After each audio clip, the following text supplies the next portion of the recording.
जय गिरनारी। हमारे यहाँ आश्रम में प्रतिदिन जो सत्संग होता है, उस सत्संग के माध्यम से हमारे ऋषि कुमार विवेक ऋषि का प्रश्न है कि निराकार और साकार में भेद क्या है। गोस्वामी तुलसीदास जी महाराज ने नाम वंदना में लिखा है, अगु नहीं सगु नहीं, नहीं कछु भेदा। तत्वतः दोनों एक है, लेकिन निराकार वो है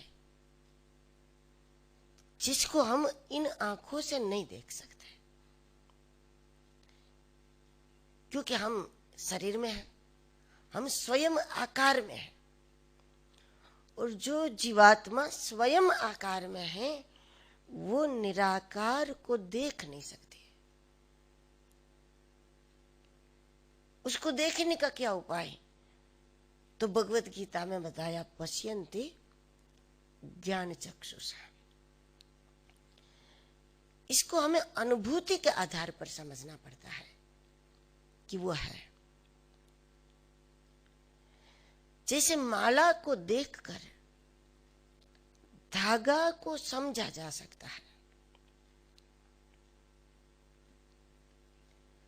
अगर धागा नहीं होता तो माला नहीं होती। अब जब बनी हुई माला हमारे सामने आई तो हमको तो मोती नजर आता ना, हमको उसके अंदर का जो धागा है जिसमें ये मोती परोया है वो नजर नहीं आता, हमको तो मोती नजर आते।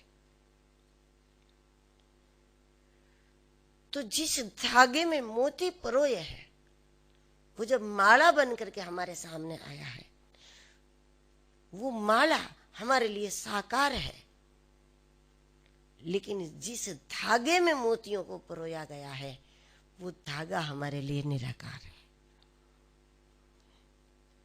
इसलिए साकार को देखा जा सकता है इन आंखों से, क्योंकि हम स्वयं शरीरधारी हैं सब, और जो स्वयं शरीरधारी है वो उसको तभी देख सकता है जब वो भी आकार लेकर के हमारे सामने आता है। हमें ये नहीं सोचना चाहिए कि भगवान क्यों आकार लेंगे, भगवान आकार थोड़ी लेते हैं, भगवान मनुष्य थोड़ी हो सकते हैं। भगवान कुछ भी हो सकता है, मनुष्य भी हो सकते हैं, पशु भी हो सकते हैं, पेड़ भी बन सकता है, प्राणी भी बन सकता है, आधा मनुष्य आधा सिंह बनकर भी तो प्रकट हुआ था नृसिंह रूप में प्रहलाद जी के लिए। वो संत भी बन सकता है, भिक्षुक भी बन सकता है, क्योंकि हम ये भी नहीं सोच सकते कि वो तो लक्ष्मीपति है, वो कोई भिक्षुक थोड़ी हो सकता। परमात्मा पूर्ण है, सर्वशक्तिमान है, इसका यही प्रमाण है कि वो कुछ भी बन सकता है। अगर कोई ये कहे कि भगवान भिक्षुक नहीं हो सकता, भगवान मरीज नहीं बन सकता, भगवान बच्चा नहीं बन सकता, इसका मतलब तो ये हुआ कि हमने भगवान को अधूरा माना कि भगवान ये नहीं बन सकता। अब सर्वशक्तिमान तो सर्वशक्तिमान है, जो चाहे सो बने। उसके जैसा कोई धनी भी नहीं, उसके जैसा कोई भिक्षुक नहीं, उसके जैसा कोई सम्राट नहीं, उनके जैसा कोई साधु नहीं, वो तो परिपूर्ण है, वो सब कुछ बन सकता है। लेकिन आंखों को दिखने वाला जो स्वरूप है उसको साकार कहते हैं, और निराकार वो है कि हमारी अनुभूति की आंखों से हम देख सकते हैं। ठीक इसी तरह माला में धागा भले ही नहीं दिखता, लेकिन कौन नहीं मानेगा? क्या कोई कहेगा कि मुझे धागा दिखे तो ही मैं मानूं कि ये मोती धागे में है? अरे बिना धागा देखे अनुभव की आंखों से जब माला हमारे सामने है तो मोती इन आंखों से देखा जा सकता है और धागा अनुभव की आंखों से देखा जा सकता है। उस प्रकार जो निराकार है वो अनुभव की आंखों से देखा जा सकता है, और जो साकार है उसको इन आंखों से देखा जा सकता है। दूसरी बात, दुनिया के ऐसे बहुत सारे दृश्य हैं कि जो आंखों को दिखता है लेकिन फिर भी हमारी मन बुद्धि की पहुंच से परे है।